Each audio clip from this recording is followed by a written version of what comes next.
दोस्तों नमस्कार। सारे बच्चों गुड आफ्टरनून। आप सभी लोग उम्मीद है अच्छे होंगे, स्वस्थ होंगे और एकदम तैयार होंगे।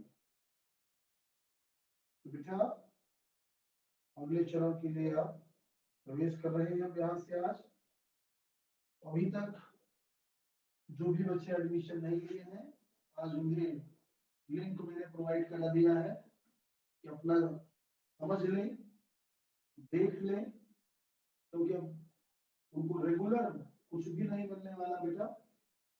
यदि आप रेगुलर चीजें नहीं पा रहे हो तो निश्चित ही आपका विकास उस लेवल पर नहीं होगा जिस लेवल पर आप उम्मीद किए हो। ठीक है मेरे दोस्तों, देखिए आज मैंने जो टॉपिक डाला है वो मगध का उत्कर्ष डाला है बेटा। और मगध के उत्कर्ष की कहानी शुरू होती है 16 महाजनपद काल से।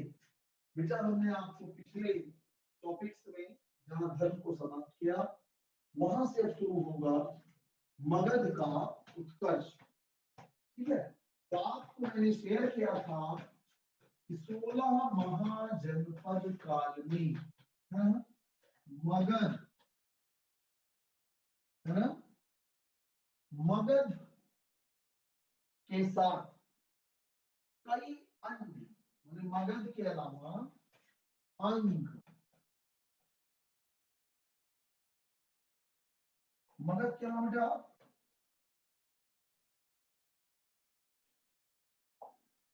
अंग, काशी, कौशल,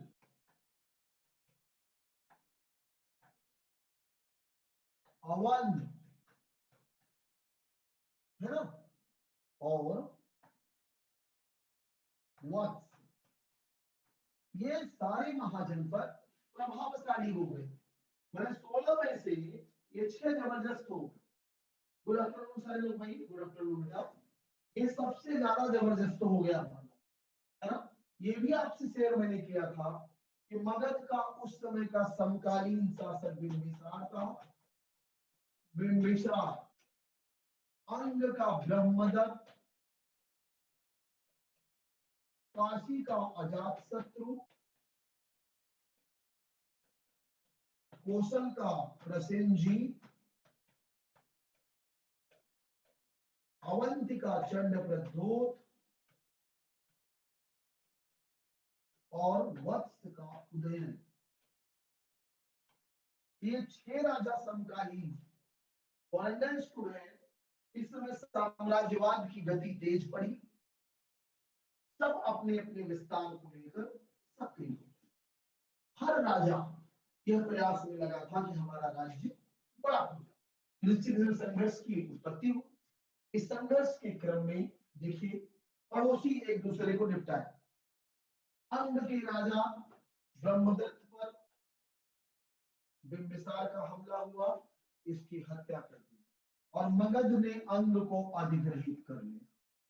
कुछ ऐसा ही नजारा कौशल में हुआ बेटा। कौशल के राजा प्रसेनजीत ने अजातशत्रु पर हमला किया और अजातशत्रु को मार दिया और कौशल का काशी पर अधिग्रहण, ये स्थिति बन गई। दूसरी तरफ ये चीजें हुई, तीसरी तरफ उदयन सन्यासी हो गया, ये मारा तो नहीं गया, उदयन सन्यासी हो गया और अवंत में कुछ समय के लिए मिला लिया गया वत्स। इस प्रकार आप देखिए कि कुल मिलाकर मगध, कौशल और अवंती बचे, है ना। मगध, कौशल और अवंती बचे महाजनपदों में। शेष कई गणराज्य थे, है? उनकी बात अलग है, वो सब तो आते रहेगा।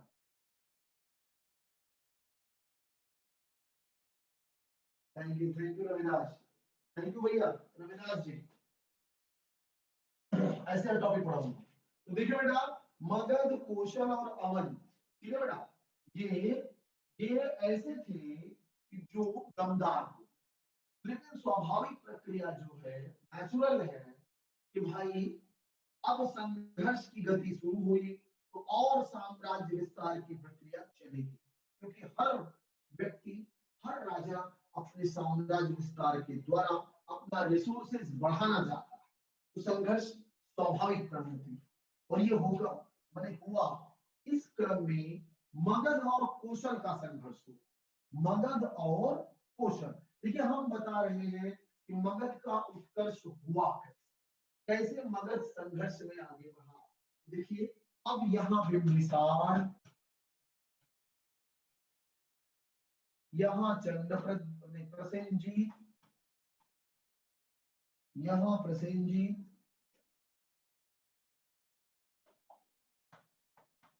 प्रसेनजीत और यहाँ चंद्रप्रद्युम्न, ये सब अपने अपने में ताकतवर। कहते हैं कि पहला प्रयास प्रसेनजीत ने किया। प्रसेनजीत ने हमला किया मगध पर। बिंबिसार लगभग धराशायी हुआ, लेकिन पूर्णतः हमला, है ना, सफल नहीं हुआ। बिंबिसार को पुनः संभलने का मौका मिला, और कहते हैं कि बिंबिसार इसके पश्चात अपनी जो है परिस्थितियों का मूल्यांकन किया, अपनी सेना को मजबूत किया, लोहे के औजार हथियार बढ़ाए और हाथी की सेना मजबूत बनाई। दूसरी तरफ प्रसेनजीत के जो सभा में 500 सदस्य हुआ करते थे, उनमें फूट डलवाने का प्रयास किया। जो काम बेटा आगे चल के अजातशत्रु ने लिच्छवी संघ में किया था, वही काम बिंबिसार ने प्रसेनजीत की यूनियन में करने का प्रयास किया। उसके सैनिकों को लड़ाने का प्रयास किया। ये आप ध्यान से समझिएगा। तो ये कुल मिलाकर बिंबिसार प्रसेनजीत पर सेकंड राउंड में जो हमला करता है, यह परास्त हो गया, इसे परास्त किया। और इसी दौरान काशी, है ना, मगध को प्रसेनजीत से काशी प्राप्त हो गया। कहते हैं काशी दहेज में मिला, क्योंकि इसी दौरान एक कहानी आती है कि प्रसेनजीत की बहन महाकोशला देवी, इनकी बहन का नाम था बहन महाकोशला देवी। तो महाकोशला देवी का विवाह इसी युद्ध के पश्चात बिंबिसार से हुआ था। वैसे भी बिंबिसार के बारे में कहा जाता है कि यह वेडिंग डिप्लोमेसी का भी सहारा लेता था। वेडिंग डिप्लोमेसी के सहारे अपना साम्राज्य विस्तार करता था। भाई युद्ध तो किया ही, wedding diplomacy and frank diplomacy, तीनों का साथ साम्राज्य विस्तार, जहां कमजोर से हमला करके पीट दिया, जैसे ब्रह्मदत्त को मार दिया, उसके बाद प्रसेनजीत से वैवाहिक रिलेशन में जोड़ दिया, उसकी बहन से विवाह कर काशी प्राप्त कर लिया। इतिहास का सबसे बड़ा दहेज इसे, और सबसे पुराना दहेज यही माना जाता है। दूसरी तरफ बिंबिसार के सामने एक चुनौती और खड़ी थी, चंद्रप्रद्योत की, है ना। तो बिंबिसार और चंद्रप्रद्योत दोनों एक दूसरे की शक्ति से सशंकित थे, मतलब दोनों एक दूसरे पर हमला नहीं कर रहे थे। अभी तो वेट एंड वॉच की श्रेणी में चल रहे थे, वॉच और प्रतीक्षा कर रहे थे। इसी क्रम में एक अवसर बिंबिसार के हाथ आ गया, इसको चंद्रप्रद्योत को मिला, पांडुरोग हो गया। पांडुरोग मींस जॉइंडिस, चंद्रप्रद्योत को जॉइंटिस हो गया, और इस जॉइंटिस का इलाज कोई कर नहीं पा रहा था, जिसके पश्चात इसका स्वास्थ्य लगातार गिरता चला जा रहा था। ठीक है दोस्तों, तो अब क्या हुआ कि इसी समय बिंबिसार ने, है ना, फ्रेंडशिप पॉलिटिक्स अपनाई, और इसने, बिंबिसार ने अपने सबसे प्रमुख राजवैद्य जीवक को इसकी चिकित्सा के लिए भेजा, है ना। ये जीवक का नाम बड़ा थोड़ा अक्षरों में लिखा जाता है, अभी चर्चा करता हूँ। तो जीवक को भेजा चंद्रप्रद्योत के पास। कहते हैं चंद्रप्रद्योत ने पहले इसको गुप्तचर समझकर बंदी बनवा लिया, फिर इसका परीक्षण किया, और परीक्षण करवाने के पश्चात तब अपना इलाज करने की अनुमति दिया, और इसने चंद्रप्रद्योत का पांडुरोग ठीक कर दिया, जिससे चंद्रप्रद्योत और बिंबिसार में मित्रता हो गई। अब देखिए, मगध के लिए कोई चुनौती देने वाला आसपास बचा नहीं। पड़ोसी ब्रह्मदत्त की कहानी खत्म। दूसरा, प्रतिद्वंदी पड़ोसी प्रसेनजीत रिश्तेदार बन गया। तीसरा, दूर का चैलेंजर चंद्र पर दो दुष्कर्म बन गया। अब उसको चुनौती देने वाला कोई नहीं। इसके अलावा कुछ और बचे, सिर्फ लिच्छवी संघ बचा। तो लिच्छवी संघ की राजकुमारी चेलना से इसने विवाह कर, है ना। इसके अलावा मध्यकुल की कन्या क्षेमा से विवाह कर। तो वेडिंग डिप्लोमेसी से लिच्छवियों और मध्यकुल के साथ इसने रिलेशन बेहतर किया। तो वैवाहिक संबंध, मित्रता और युद्ध की रणनीति द्वारा बिंबिसार अपना साम्राज्य का विस्तार एवं स्थिरता। बेटा मोबाइल गिराते से संभालना पड़ेगा, है ना, तो मोबाइल में ही आपके कमेंट्स देखता हूं, ठीक है, इसलिए वहां जाना पड़ा। तो कुल मिलाकर मित्रता, युद्ध और वैवाहिक संबंधों द्वारा बिंबिसार ने अपनी साम्राज्य की स्थिरता कायम कर ली। इसीलिए कहते हैं कि यह दौर मगध के उत्कर्ष के नाम से जाना जाता है बेटा। मुझे उम्मीद है यह बात आपको पूर्णतः समझ में आ गई होगी। रही बात जीवन की, मैं बात करूं बेटा, अगले पेज में बताता हूं। जीवन तक्षशिला में पढ़ा। तक्षशिला जीवक जो है बेटा, तक्षशिला विश्वविद्यालय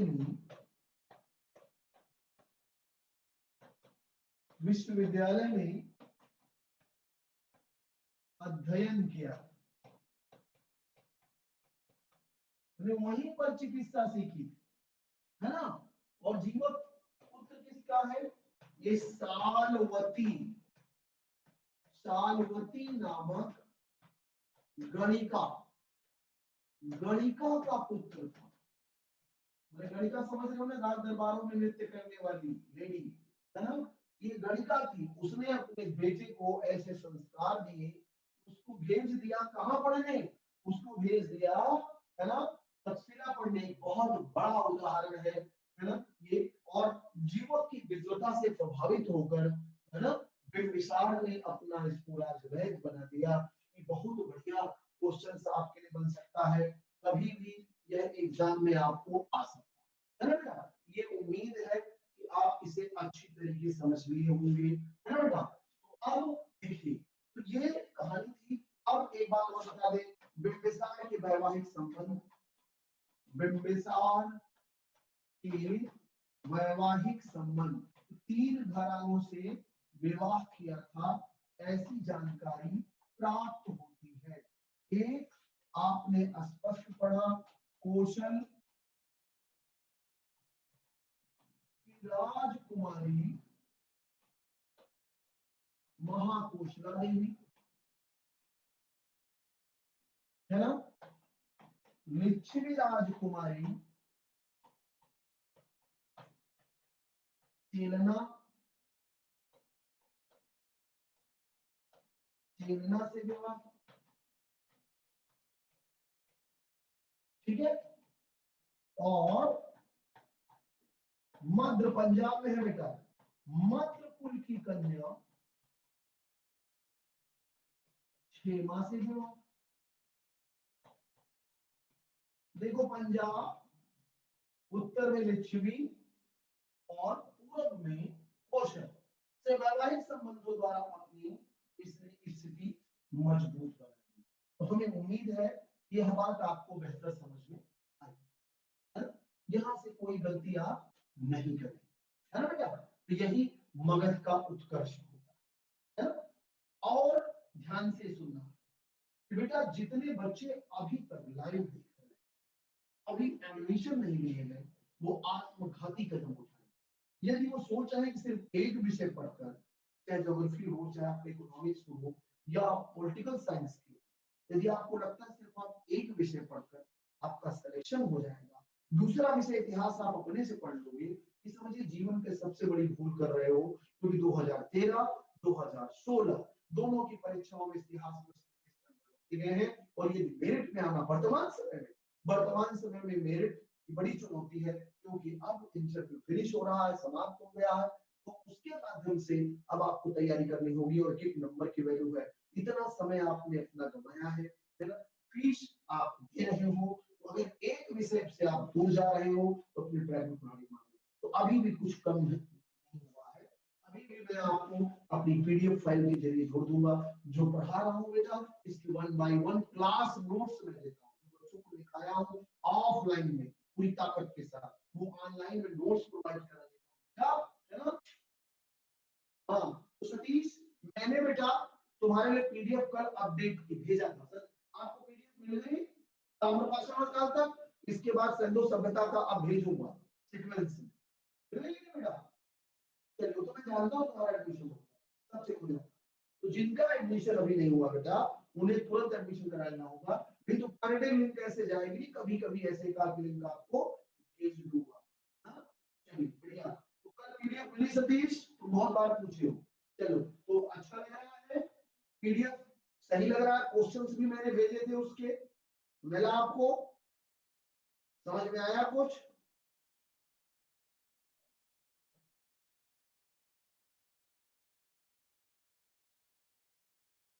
हो सकता है अभी क्वेश्चन भी भेज चुके हैं यार, क्वेश्चन भी भेज चुके हैं, चलो सब बता का पीडीएफ भेजना बाकी। चलो, तो सारे बच्चे जितने भी हैं, इसलिए अब एडमिशन करा के जुड़ जाए, नहीं हमेशा पढ़ने का प्रयास करिए बेटा। हमारी पढ़ाई की क्लास में वो सबसे अच्छी राइटिंग थी, इसलिए उसी का फोटो कॉपी करवा, उसी की पीडीएफ मैंने बनाई है ना, उसमें जो अक्षर में समझ में आया पूछ लीजिए हमसे, ओके। तो थोड़ा सा ध्यान से देखो फैलाकर, तो समझ में आएगा। ये क्लास नोट है, प्रिंटेड नोट्स दे देंगे यार, कमजोर नोट्स होगा। अभी अगर प्रिंटेड नोट्स दे देंगे तो थोड़ा कम लिखा हुआ, क्योंकि क्लास में ज्यादा बढ़िया लिखाते हैं ना, क्लास में नई नई चीजें हो जाती है, प्रिंटेड तो लिमिटेड हो जाता है ना बेटा। तो ज्यादा बढ़िया आपको क्लास नोट से ज्यादा लाभ मिलेगा, इसीलिए क्लास नोट्स दिया।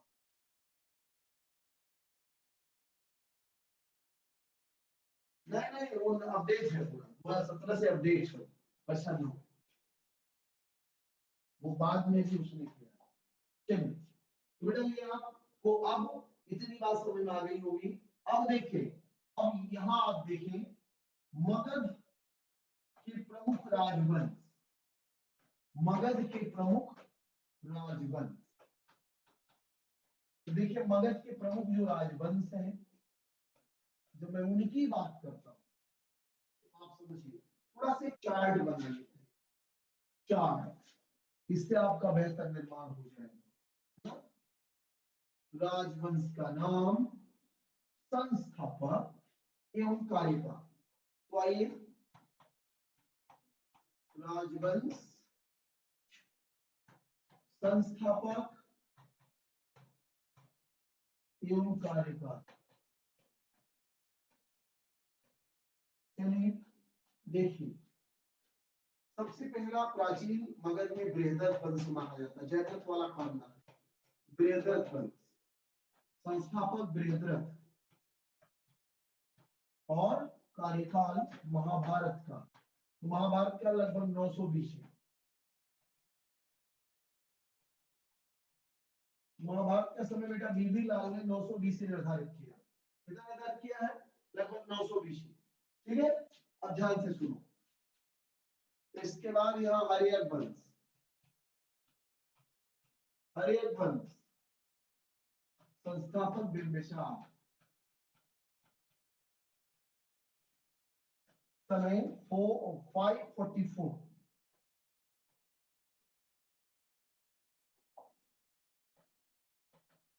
544 BC to 4112 BC।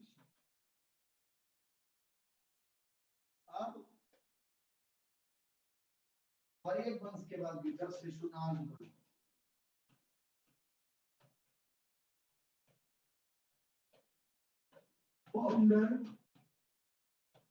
शिशुनाग 512 से 412 से 444,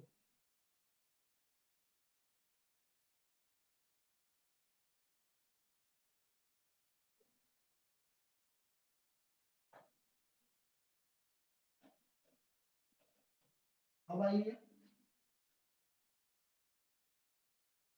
गलत होना, 344 जस्ट वन।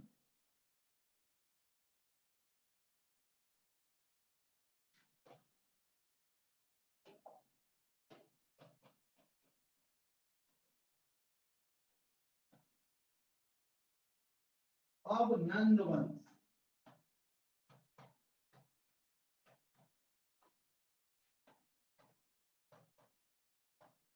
महापद्मनंद अथवा महानंदिन,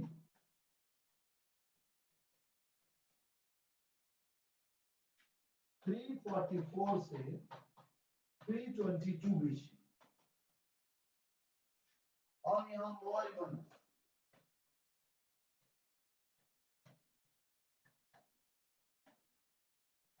चंद्रगुप्त मौर्य,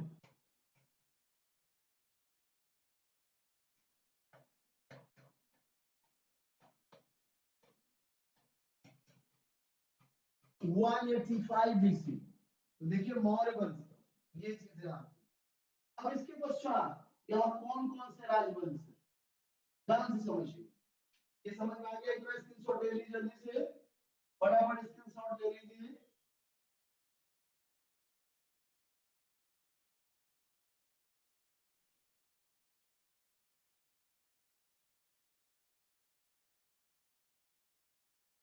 चलिए बेटा फटाफट बताइए।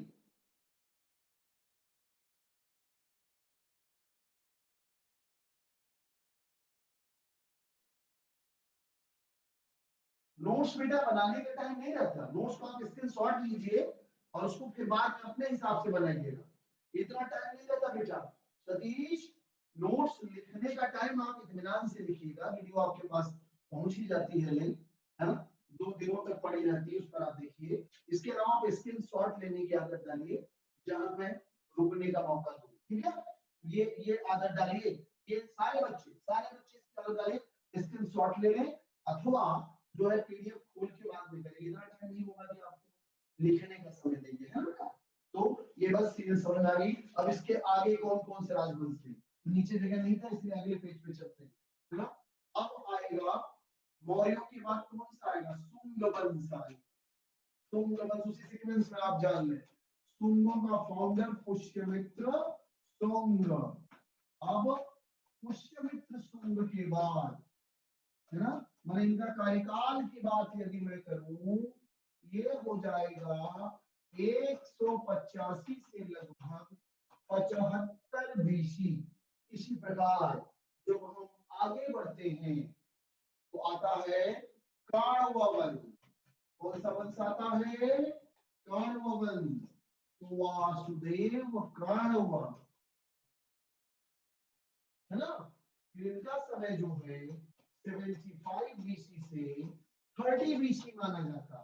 फिर इसके बाद आता है आंध्र सातवाहन वंश। आंध्र सातवाहन वंश, इसका फाउंडर सिमुक माना जाता, सिमुक, है ना? तो 30 बीसी से लेकर ये लगभग 319 अथवा 320 बीसी तक, एडी तक, सॉरी एडी तक यह रूल करता है, यह खानदान रूल करता है। इसमें कई राजा थे, कौन कौन से थे मैं उनकी बात आपसे करूंगा, ठीक है? अब देखिए इन्हीं के पश्चात मगध में आ जाते हैं गुप्त वंश, है ना? गुप्त वंश का फाउंडर श्रीगुप्त, श्रीगुप्त इनका पूर्वज कहा जाता है। और 275 एडी में इसने गुप्त वंश की स्थापना की थी, जो लगभग 550 एडी तक रन करता रहा। अब ध्यान से सुने बेटा, इसके पश्चात मगध राजनीतिक सत्ता के केंद्र से हट गए। इसके पश्चात धीरे धीरे मगध में कई छोटे छोटे राजवंश उत्पन्न हो गए। उत्तर गुप्त आ गए, उधर मालवा में शाखा चली गई, है ना? इसके अलावा कन्नौज में शाखा चली गई परवर्ती गुप्तों की। मिलाकर गुप्त कई भागों में डिवाइड हो, ठीक है बेटा। तो जहां से मैं आपको बताऊं, जहां से गुप्तों की एकता खत्म हुई, फिर आ गया गुप्तोत्तर काल, और गुप्तोत्तर काल में एक नया राजा डेवलप हुआ जिसका नाम है हर्ष। मौखरी राजवंश का हर्ष सारी विषम परिस्थितियों को कंट्रोल, ठीक है। तो फिलहाल हर्ष तक पहुंचने से पहले बहुत ढेर सारे राजवंश हैं जिनकी हमें चर्चा करनी पड़ेगी। इस दौरान बेटा पश्चिमोत्तर भारत पर है ना विदेशी हमले भी हुए थे। जैसे मैं इनकी बात करूं, जैसे इन हमलों में प्रमुख है कुछ बने ईरानी, यूनानी, है ना। फिर मरणोत्तर काल में ढेर सारे इंडोग्रीक, कुषाण, है ना, सब पार्थियन, ये सारे विदेशियों ने हमले किए।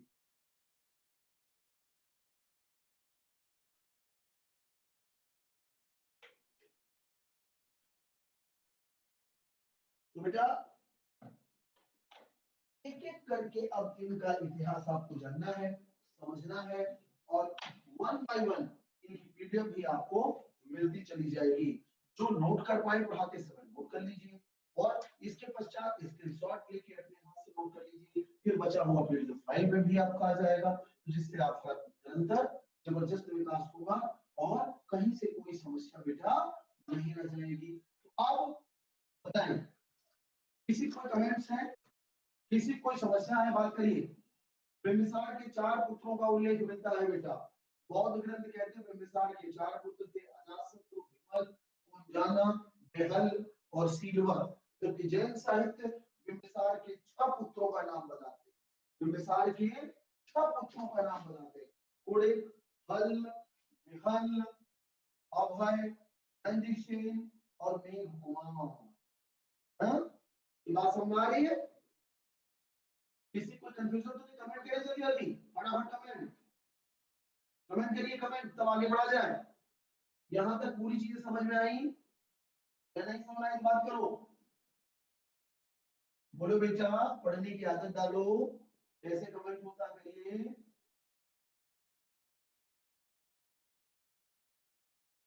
चलो बढ़िया। और बताएं सारे लोग क्या कर रहे हैं? सतीश के ही कमेंट आ रहा है, देख रहे हैं ढेर सारे लोग यहाँ। क्लियर है? चलिए बहुत बढ़िया।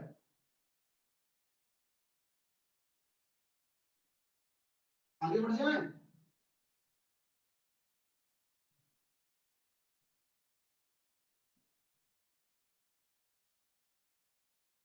चलिए, एक चीज आपको जाननी है कि मगध की राजधानियां कौन कौन सी?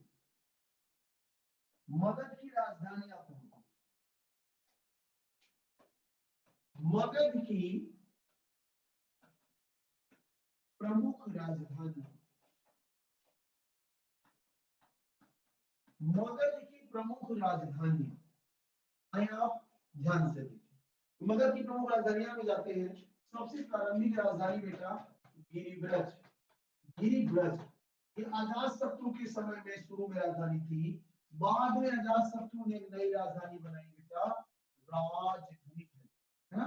राजगृह के बाद इनकी राजधानी हो गई पाटलिपुत्र। तो मैं इन तीनों के बारे में बताता हूँ। ये तो 16 महाजनपद काल में थी, इसने बनाया, इसका कोई साक्ष्य नहीं मिलता। 16 महाजनपद काल की राजधानी थी। इसने ग्रहण के नहीं बता। राजगृह बिंबिसार, बिंबिसार के समय में, बिंबिसार के महावास्तुकार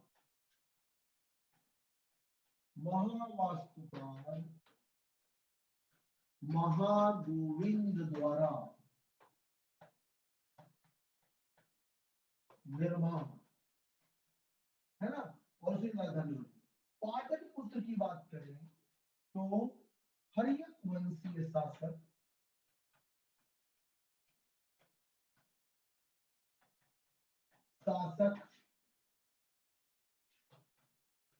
उदयन, देखो उदयन अलग है, उदयन वत्स नहीं है, और यहाँ उदयन की बात हो। हर्यक वंशी शासक उदयन ने गंगा एवं सोन नदियों के एवं सोन नदी के संगम पर स्थित पाटलिपुत्र का निर्माण किया। वैसे पाटलिपुत्र के बारे में कहा जाता है कि 5 पहाड़ियों से भी घिरी, 5 पहाड़ियों से भी घिरी थी, है ना। कहते हैं विपुलगिरी, रत्नागिरी, उदयगिरी, सोनगिरी, वैभवगिरी, वैभारगिरी, विपुलगिरी, रत्नागिरी, सोनगिरी, वैभारगिरी, है ना भैया। ये बात समझ में आ रही है? बोले जल्दी जल्दी, कंफर्मेशन देंगे। चलिए बहुत बढ़िया, सारे लोग जवाब देना शुरू कर रहे हैं, ये अच्छी बात है, वेरी नाइस, वेरी गुड, ये बात अच्छी बात है। तो 5 पहाड़ियों से घिरे होने के कारण राजगृह को क्या कहते हैं, है ना, या पाटलिपुत्र को क्या कहते हैं? तो पाटलिपुत्र को गिर दुर्ग कहते हैं, और इन नदियों से घिरे होने के कारण इसे जल दुर्ग कहते हैं। यहाँ बता दें, इसकी ही बात कर रहा था इसकी, पाटलिपुत्र को गिर दुर्ग, गिर दुर्ग पहाड़ी दुर्गों से घिरे होने के कारण और नदियों से घिरे होने के कारण इसे जल दुर्ग कहते हैं। देखिए, यदि आपसे क्वेश्चन पूछा जाए कि पाटलिपुत्र राजधानी किसने बनाया, तो आपका आंसर उदयन हो जाएगा। लेकिन यदि आपसे पूछा जाए कि पाटलिपुत्र में, है ना, पाटलिपुत्र में किसने दुर्ग बनवाया था, तो पाटलिग्राम के निकट दुर्ग का निर्माण अजातशत्रु ने कराया। पाटलिग्राम के निकट दुर्ग का निर्माण अजातशत्रु। तो अजातशत्रु नाम के 2 शासक हैं बेटा, अजातशत्रु के नाम से 2 शासक हैं। आपने काशी में तो पढ़ा ही, यहां भी ये बिंबिसार का बेटा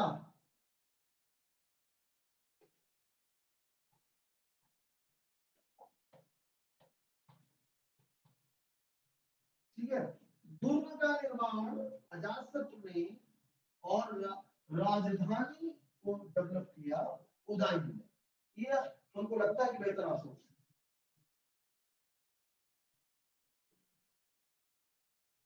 डेट एकदम नहीं पढ़ना है बेटा, सिर्फ आपको कॉन्सेप्ट पढ़ना है ना।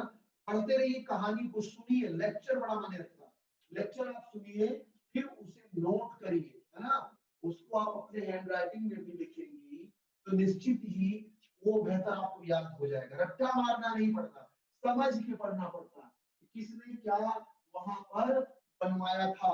तो उससे कहीं ज्यादा आपको एक कॉन्सेप्ट देखना, कैसे दुर्ग बना, क्यों बनाया गया होगा, तो क्यों बनाया गया दुर्ग, दुर्ग का निर्माण इसलिए किया गया कि लिच्छवियों का पाटलिपुत्र पर या मगध की राजधानी पर हमला हो सकता था, क्योंकि अजातशत्रु ने अपने गुप्तचरों के माध्यम से लिच्छवी संघ में फूट डलवा दी थी और उसके हमले से बचने के लिए।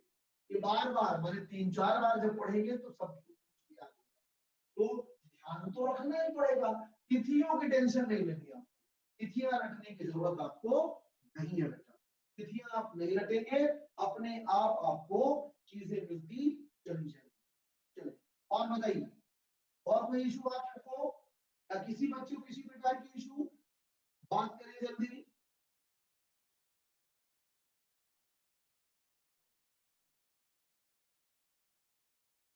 बुद्ध जी इनके समय में भी ये बेटा,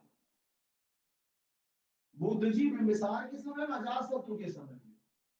अजातशत्रु के बारे में कहा जाता है कि जैन और बौद्ध दोनों को मानता था, होशियार राजा वही है जो सभी धर्मों की बात को लेकर के चले।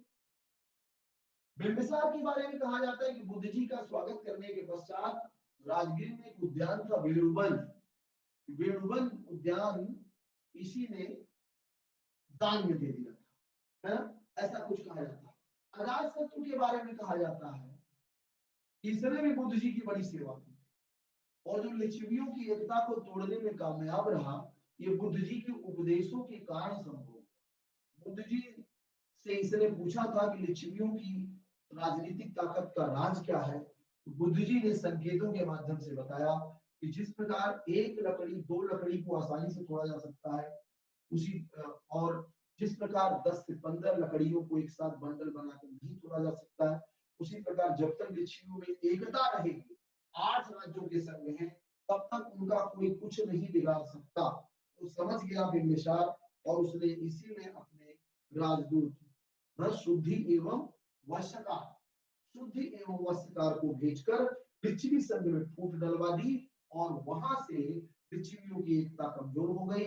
और ये जानता था कि लिच्छवी बदला लेने के लिए हमला करेंगे, इसीलिए उसने पाटलिग्राम के निकट इस दुर्ग का निर्माण करवा दिया। समझ आ गया होगा, उम्मीद है। दुर्ग मतलब समझ रहे कृष्णाजी, फोर्ट है ना, फोर्ट। राजधानी मतलब समझ रहे हैं, किला, क्योंकि आपको हिंदी थोड़ा कम समझ में आती है, बाकी सब नेम है, इसमें कोई चेंजिंग नहीं है। महावास्तुकार आर्किटेक्चर, महावास्तुकार क्या हुआ, आर्किटेक्चर। समझ गए आप सभी लोग। चलिए अब अगली कड़ी में प्रवेश करें। अगली कड़ी में आ जाइए, ये रहा बिंबिसार, मतलब हर्यक वंश की चर्चा शुरू हो गई। तो हर्यक वंश में आपने पढ़ा बिंबिसार को, और बिंबिसार के बाद से हर्यक वंश में आएंगे अजातशत्रु। अजातशत्रु या यूं कह लो संपूर्ण हर्यक वंश पर एक दाग है। हर्यक वंश को कहा जाता है पितृहंता वंश, पिता का हत्यारा राजवंश। ऐसा क्यों कहा जाता है बेटा, क्योंकि अजातशत्रु ने अपने पिता बिंबिसार को सत्ता प्राप्त करने के लिए उनकी हत्या करवा दी। कुछ किताबें कहती स्वयं मार दिया, कुछ किताबें कहते नहीं हत्या करवा दिया। अजातशत्रु की हत्या के पश्चात वो शासक बना था, और अजातशत्रु की हत्या खुद उसका बेटा भी कर दिया, उदयन। माने जहां अजातशत्रु ने अपने पिता बिंबिसार को मारा, गद्दी प्राप्त की, मारकर गद्दी प्राप्त की, वहां उदयन ने भी अपने पिता अजातशत्रु की हत्या कराकर सत्ता प्राप्त की।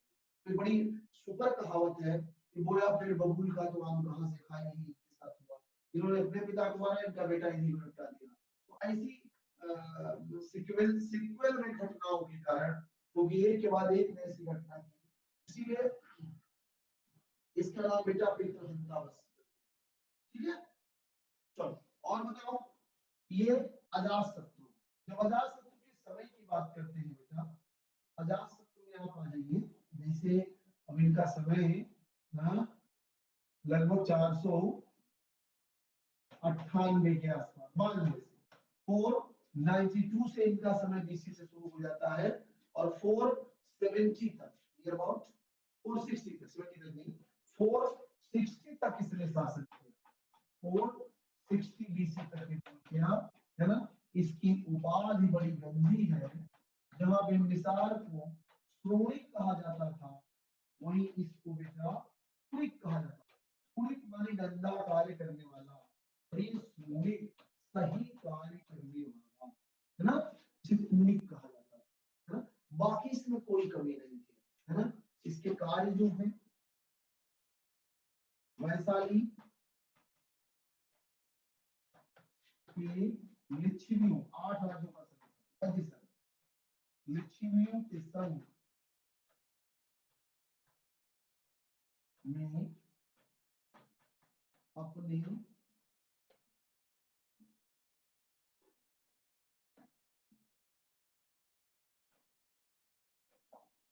अपने शुद्धि एवं वशकार नामक गुप्तचरों के माध्यम से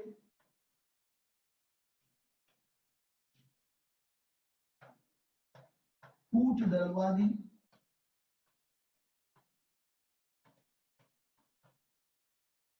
अपनी स्थिति मजबूत करी।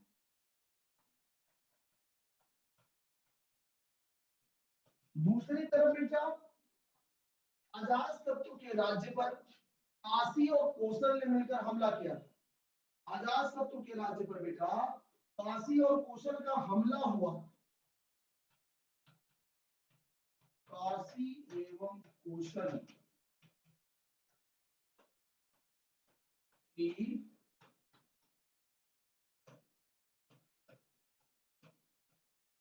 संयुक्त शक्ति को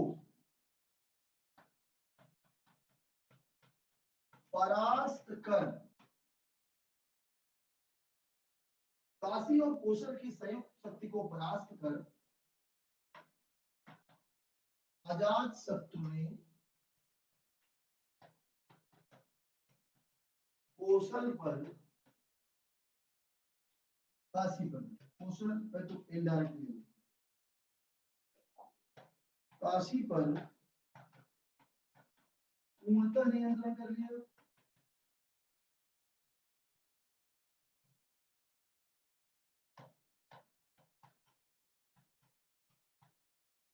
पूर्णतः नियंत्रण कर लिया और कौशल राजकुमारी माने प्रसन्नजीत की पुत्री कौशल राजकुमारी वाजिरा से विवाह किया। देखिए, जहां इसका पिता बिंबिसार कौशल नरेश प्रसन्नजीत की बहन है ना महाकौशला देवी से विवाह किया था, वहीं अजातशत्रु ने कौशल नरेश प्रसन्नजीत की पुत्री राजकुमारी वाजिरा से, सॉरी, उसने महाकौशला से विवाह किया था और इसने वाजिरा से विवाह कर, है ना, पूरी तरीके से कौशल को अपने इनडायरेक्ट नियंत्रण में ले लिया, है ना। इस प्रकार अजातशत्रु की भी स्थिति बड़ी मजबूत हुई, जहां लिच्छवियों को राजनीतिक रूप से तोड़कर डिप्लोमेटिक शक्ति का प्रयोग को दिखाया, वहीं कौशल और काशी की संयुक्त शक्ति को इसने अपनी सेना के बल पर हराया। कहा जाता है बेटा, इसको स्क्रीनशॉट जल्दी से ले लो, स्क्रीनशॉट जल्दी से लो बेटा, बराबर जल्दी से स्क्रीनशॉट लो। हट गया हूं,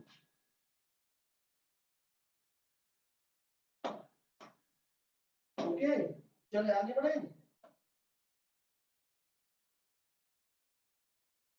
अब देखो आगे बढ़ते हैं। देखो, अजातशत्रु ने दो नए औजारों का, औजार या अस्त्रों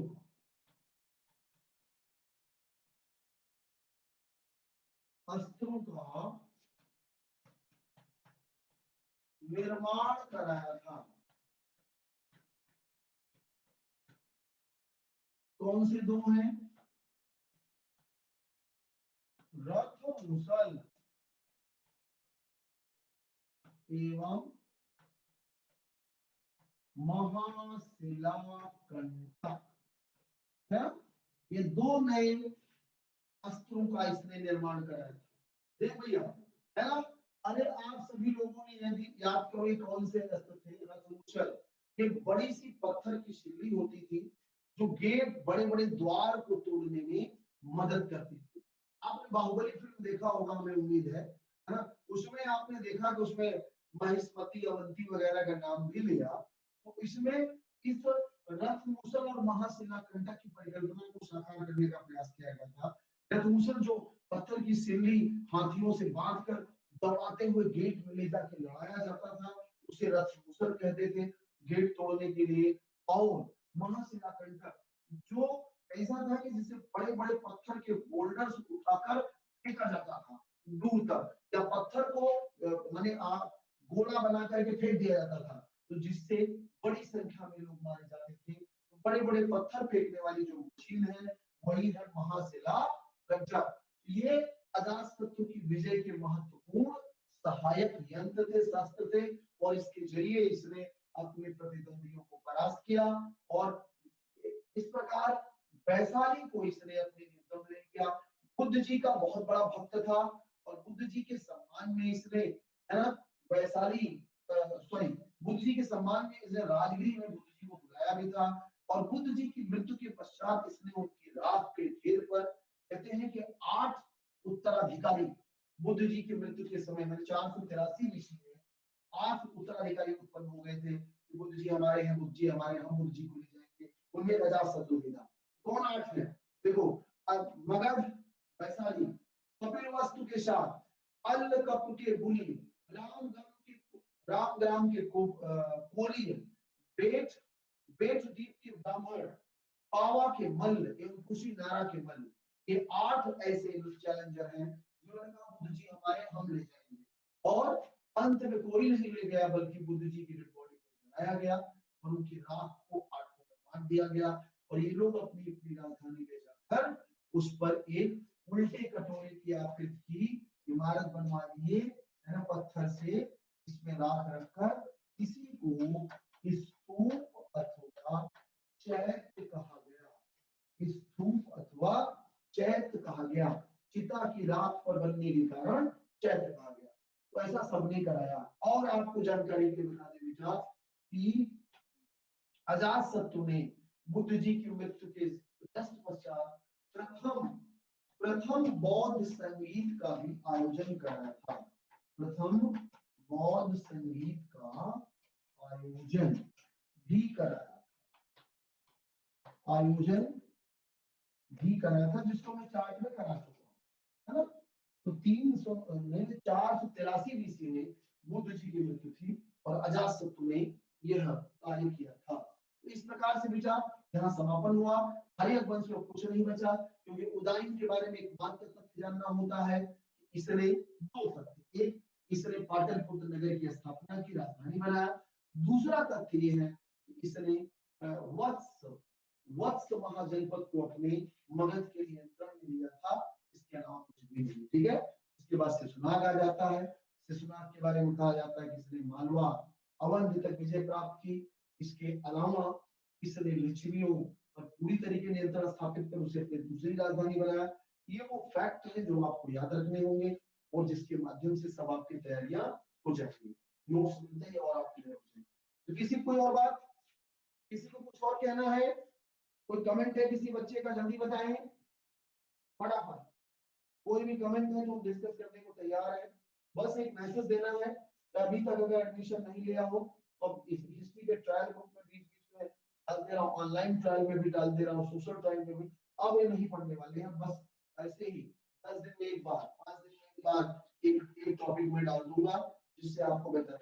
तो तुरंत जिनके 2 दिन ट्रायल हो चुके हैं बेटा, वो तुरंत एडमिशन करा लें और एडमिशन की प्रति, माने फीस जमा करने की प्रति ग्रुप में भेज दें, तो उसको हम अपने ग्रुप से जोड़ लेंगे, अन्यथा ग्रुप से बाहर कर देंगे। जितने भी लोग 2 दिनों से पढ़ रहे हैं, तीसरे दिन अब उन्हें एडमिशन कराना होगा। ग्रुप से बात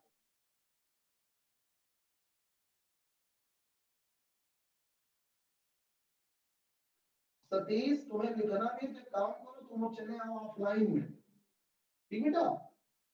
अब तुम ऑफलाइन में आओ बेटा, ऑफलाइन में बोल के लिखाया जाता है। तुम चाह रहे हो कि सब कुछ इसी में हो जाए, इसमें बेटा नोट्स दिया जाता, लिखाया नहीं जाता, ठीक बेटा। अब लिखना है तो ऑफलाइन आ जाइए हमारे, और जस्ट उसकी डबल फीस है, डबल फीस दीजिए बेटा। इसीलिए हमने क्लास के नोट्स हम लोगों ने प्रोवाइड कराया, बस ऐसे ही पढ़ाकर आप इसे स्वयं नोट करें और बोल के लिखाने वाला सिस्टम बेटा ऑफलाइन में आना, ठीक है। बस उम्मीद है कि बेहतर समझ गए होंगे। Thank you very much, thank you very much.